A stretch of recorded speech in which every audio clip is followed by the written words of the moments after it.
Happy to be in the presence of the Lord. Hallelujah. Can I see some smiles on your faces? That's good.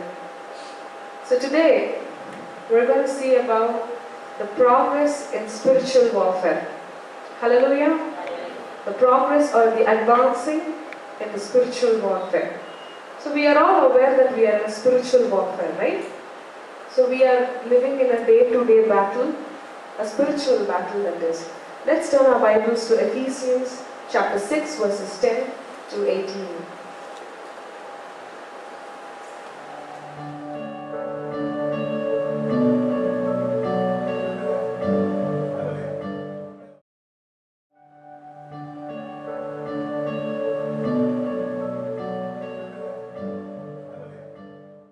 Hallelujah. So here we see that there is a constant battle going on in our lives. Amen. Amen. And we are armed offensively to confront it. Hallelujah.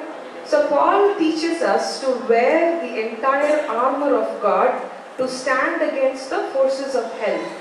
Amen. Amen. So we see the entire thing written here as to how we have to be girded in truth, how to have the shield of faith with us, how to take the helmet of salvation. So these are the things provided by God in order to stand, in order for us to fight against the forces of hell. Hallelujah. So here we see that in the 18th verse, Paul says, take the helmet of salvation and the sword of the Spirit, which is the word of God, praying always with all prayers and supplication in the Spirit, being watchful to this end with all perseverance and supplication for all the saints. Amen. Amen. So not only wearing the armor of God is enough, but then the end product is prayer. So when we are in a spiritual warfare, we see that the key is prayer. Amen. Amen. So let us see what is this spiritual realm that is going on around us. So let's turn our Bibles to 2 Kings chapter 6 verses 8.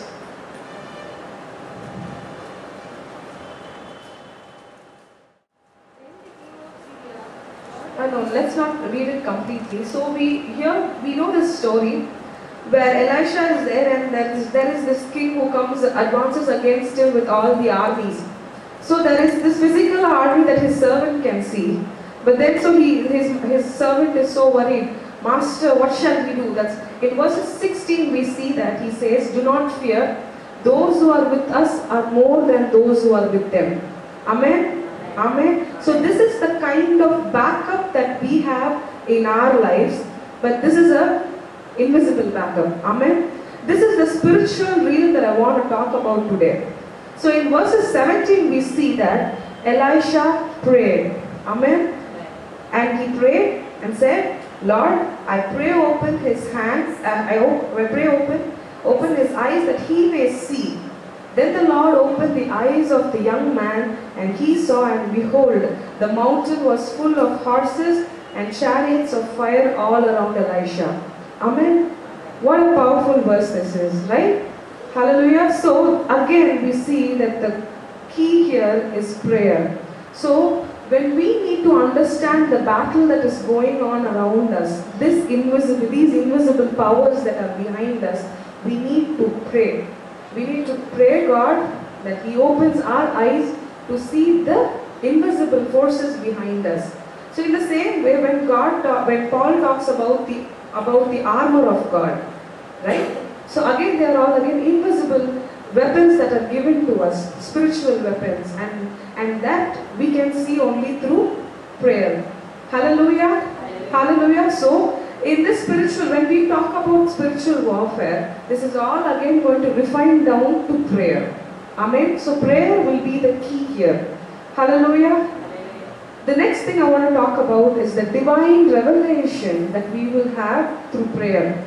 Let's turn to Jeremiah chapter 33:3. Call to me and I will answer you and show you great and mighty things which you do not know. Amen. So we need to call to God, and then He will show us great and mighty things. Amen? Amen? So this is the revelation that we will get through prayer. We need to call to God. We need to ask of Him. We need to seek Him in prayer in order for Him to reveal mighty things to us. There is a kind of revelation that is going on behind us, behind our day-to-day lives. So it is a constant battle in our lives. So it is not, in most of our lives, right, there are some people may come against us. In our workplaces, some people may come against us. So we need not be against the people, but we need to be against the devil that is working against the people. Amen? Amen?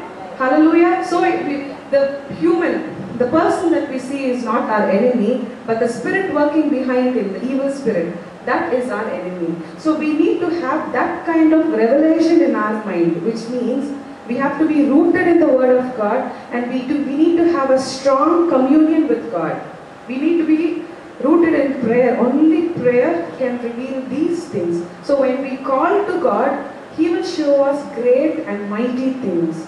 So when Elisha prayed, God opened his eyes to see great and mighty things around him. So when we are in the midst of our trouble, and when we call on to God, He will open our eyes to see great and mighty things that are not seen through our natural eyes. Amen? Amen? The next thing we're going to see is the need of intimacy in prayer. Amen? Let's turn our Bibles to Proverbs chapter 3, verses 5 and 6. Trust in the Lord with all your heart and lean not on your own understanding. In all your ways acknowledge Him, and He shall direct your paths. Hallelujah. So here we see King Solomon asking us to trust the Lord with all our heart and lean not on our own understanding. So when we want God to take hold of us, all we need to do is trust Him and not lean on our own understanding. That is, not lean on what we see with our eyes, not the physical things that lie before us. Amen. Those things will not decide what God has destined for us. How many of you believe that God has called us to do great and mighty things? How many of you believe that there is a calling in your life? Amen. We are all called to do great things in our life. It's just that the devil blinds us to see, what is before us. Last time I spoke about the vision that God gives in our life, and how tough the path gets, to get to that vision. So we need to keep doing the good work that God has called us to do till we reach our vision. And if we slip there, our journey is going to become tough. Amen? Amen? So in the 6th verse, he says, in all your ways acknowledge Him, and He shall direct your path. So whatever be your day-to-day decisions in your life, keep acknowledging Him. God, shall I do this? What am I going to do? Father, I know, is this the way that I need to go? What should I do here? Be it your workplace, be it your promotion, be it your family, be it your neighbors, be it any decision in your life, keep seeking God, keep acknowledging Him, and He will direct your path. Amen? So this is the kind of intimacy we need in prayer. Hallelujah. Hallelujah. Next is a very beautiful thing, the faithfulness in prayer and spiritual warfare. There is a kind of faithfulness that we need in prayer and spiritual warfare. Let's turn our Bibles to Acts chapter 6, verses 1 to 4.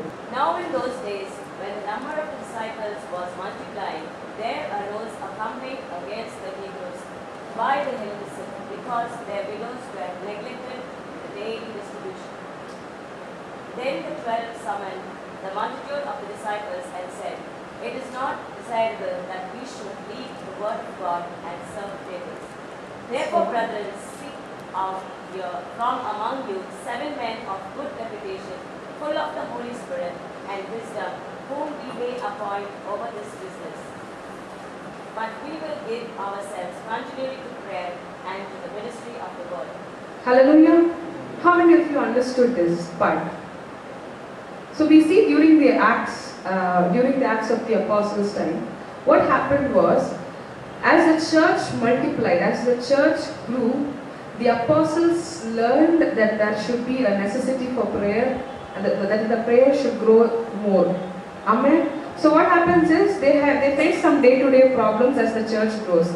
There are some confusions and chaos in the believers. And what happens is that they have to sit at the tables and judge them. So that is not what they were called for. Amen. Hallelujah. In verses 2, he says that it is not desirable that we should leave the word of God and serve tables. Amen. Amen. So this shows that prayer is very, very, very important when the church grows.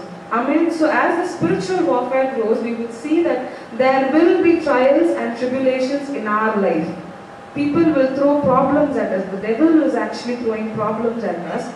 But then that means that it's high time we decide that we set aside our problems, appoint something else over to take over that. And then in the 4th verse he says, but we will give ourselves continually to prayer and to the ministry of God.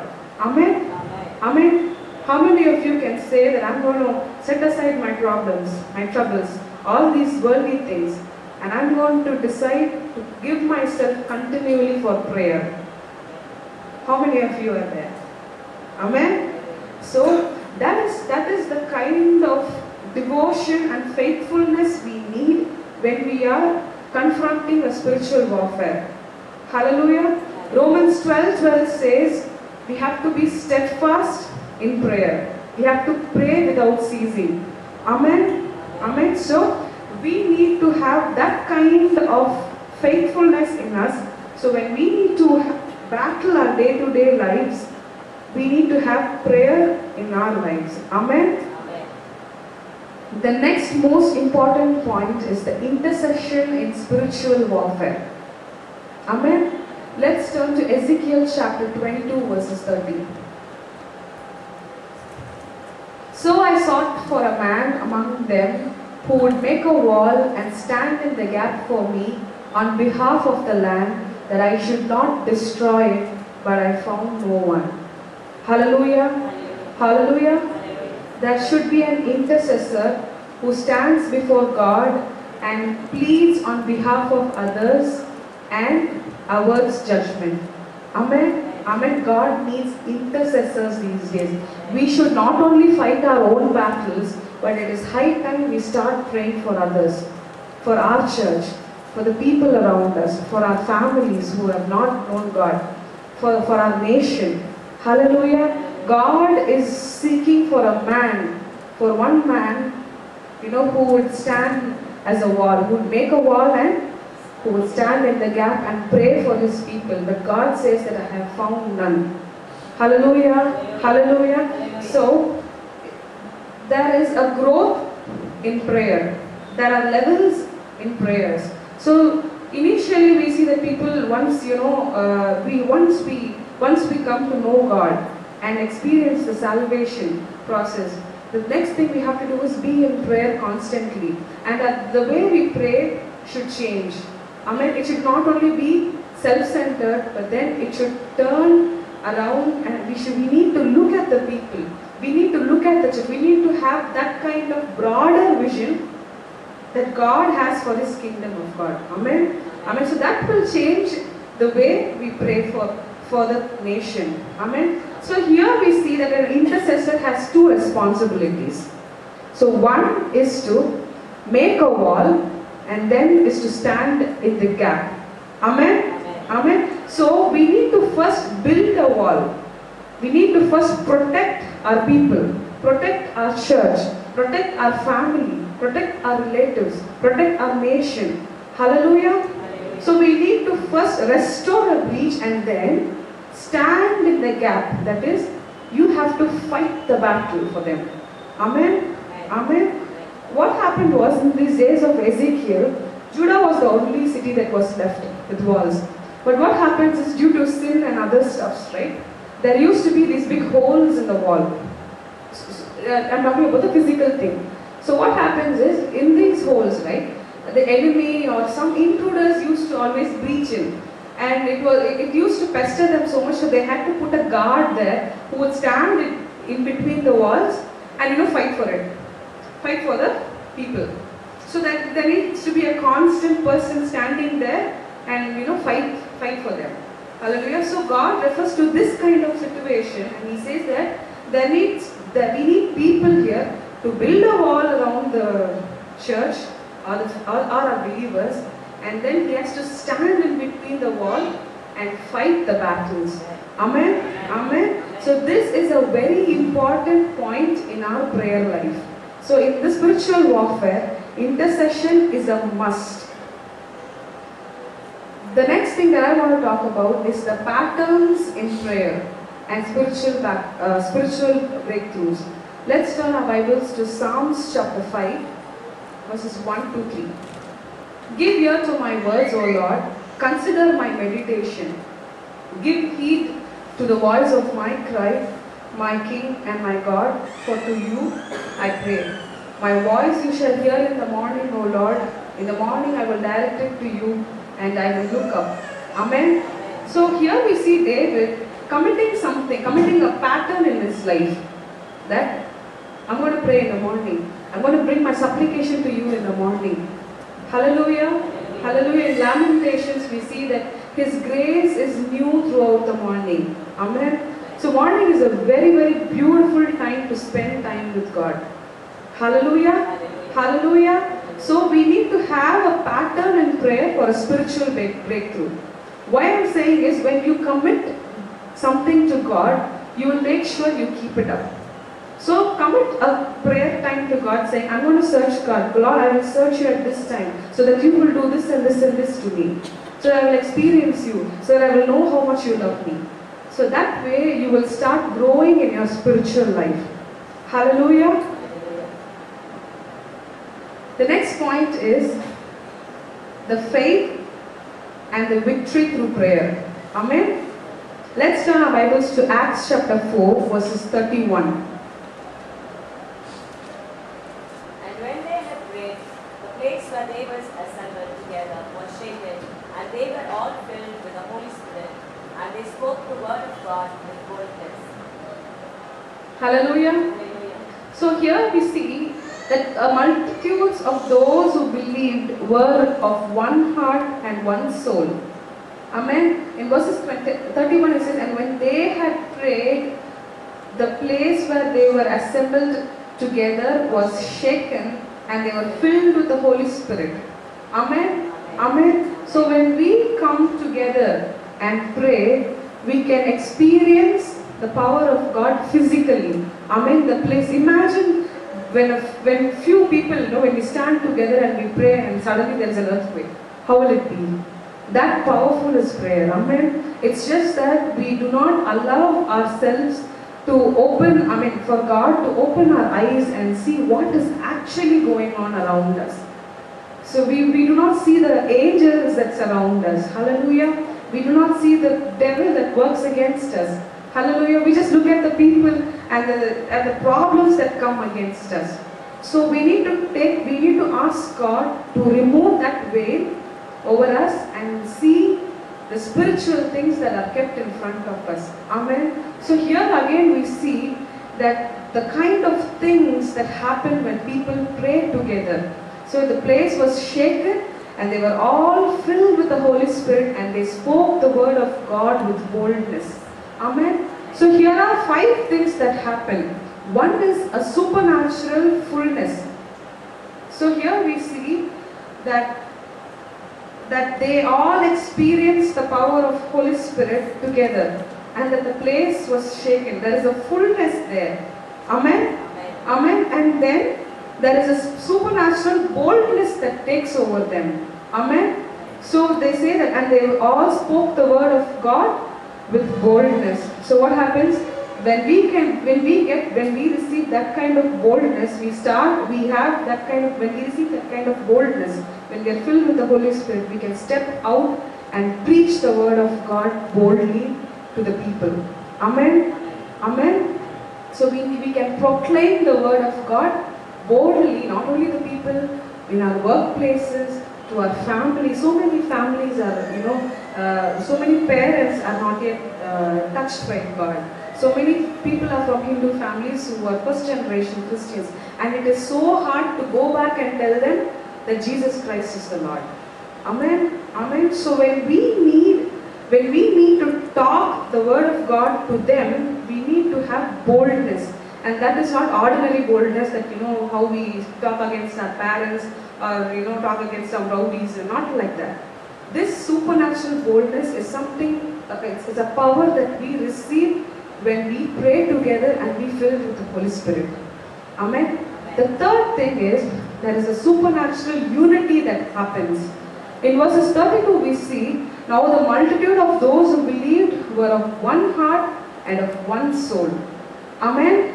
Amen. So there is a unity that builds the church. There is a unity that builds the family. There is a unity that builds the nation. Amen. So when every people come together in prayer and are filled with the Holy Spirit, they are blessed with this kind of unity that God gives, that Holy Spirit provides. Amen. So the fourth thing is supernatural power. Hallelujah. Hallelujah. Verses 33 says, and with great power the apostles gave witnesses to the resurrection of the Lord Jesus, and great grace was upon them all. Amen. There was a great grace on them all. So when we pray, what happens is there is supernatural power given to us. The kind of power that will heal people. We see that, we learn that, when Peter walked, even when his shadow touched the people, they were healed. Amen. Something that did not happen when Jesus walked. People, the faith was transformed to a more higher level. Amen. So God has called us to do heavy, mighty things. So in these last days, when we experience the power of the Holy Spirit, we need to ask God for this kind of power that will shake the world. Amen. Amen. Amen. And the last thing is supernatural fruitfulness or generosity that they received. Amen. So in verses 34, it says that, nor was there anyone among them who lacked. Amen. Amen. How beautiful it is. So when people of God come together in prayer, and when there is unity in them, and then there is boldness, and when there is this kind of power happening behind them, there was not one person who lacked. Amen. The people supplied each other's needs. They sold their lands. It is not the... see, in this world, right, what we do is we start looking at assets. We all think about planning for the future. We talk about investment. We talk about backing up our future. We talk about pension plans and all that. More than all that, there is the spiritual thing that we need to see. When the trumpet blows, everything is going to melt away. Amen? Amen. You're going to invest in gold, it's going to melt away. You're going to invest in land, it's going to melt away. You're going to invest in buildings, in homes, it's going to melt away. Amen?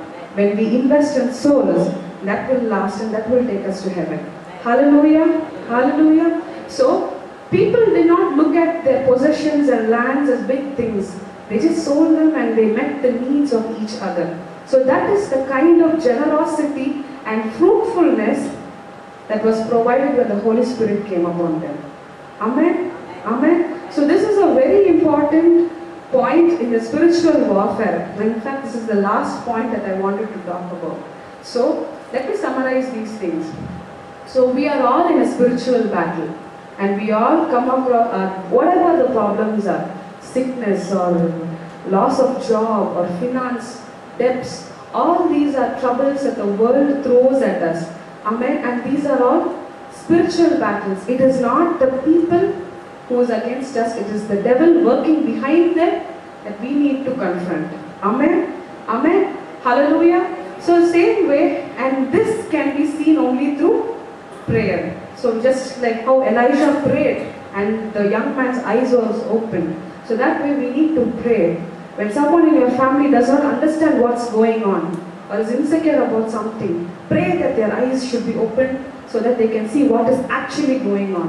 What is God going to take them through? Amen. What is this pain all about that I'm going through? When you ask God, He will show you the big picture. As you have to go through this kind of refinement so that you come out as pure gold. Amen. Amen. Hallelujah. And through prayer God reveals, God gives us a divine revelation. As in Jeremiah 33, call unto me and I will reveal great and mighty things. Hallelujah. And there should be an intimacy in prayer, acknowledging God in our day-to-day lives and activities. And then we see that there should be faithfulness in prayer. Amen. So if we need to grow, if the church needs to grow, it's high time we need to set aside our business, to set aside other affairs, and dedicate us to constant prayer. Just like how the apostles realized, and suddenly they realized that they're just wasting time in judging the people's affairs. That's not what they're called to do. So they realized that they had to put full stop. They arranged some other people, to take over the problems, and they started to focus on prayer and ministry again. Hallelujah. And then the most important point is intercession. Amen.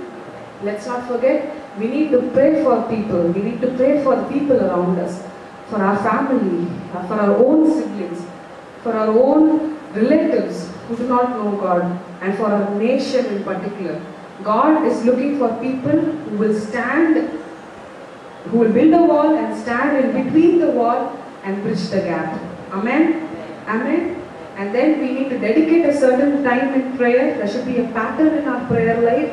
And finally, we need to have victory through prayer. That is the spiritual, the supernatural fullness, the supernatural boldness, the supernatural unity, the supernatural power, and the supernatural fruitfulness and generosity that we get through prayer. Amen? Amen. Hallelujah. Hallelujah. Shall we all bow down for a moment and pray that God, let us ask God that we confront our day-to-day lives, that we battle our day-to-day lives, spiritual battle. Let us ask God to give us that kind of revelation. Let us ask God that He opens all our eyes to see the spiritual things, to see the big vision that He has in front of us. Hallelujah. Father God, we praise you, Master. We praise you, Father. We come right now, Father, that you open our spiritual eyes, Lord, and help us to see the vision you have in store for us, Father. Father, open our eyes to see the backup that you have given for us, Father. Father, we pray that we grow more in prayer, Father, that we have a very good, powerful prayer lives, Lord. Let each of us sitting here, Father, let each one become a prayer warrior, Father. Father, help us to stand, to build a wall and stand in between and pray for our nation, Father. Father God, these are last days and you are coming soon. Help us to work together in unity to build the kingdom of God, Lord. Father, we ask of you to take hold of us, Father. Lord, we ask of you to unleash every trick that the devil is bringing against us, Father, in Jesus' mighty name.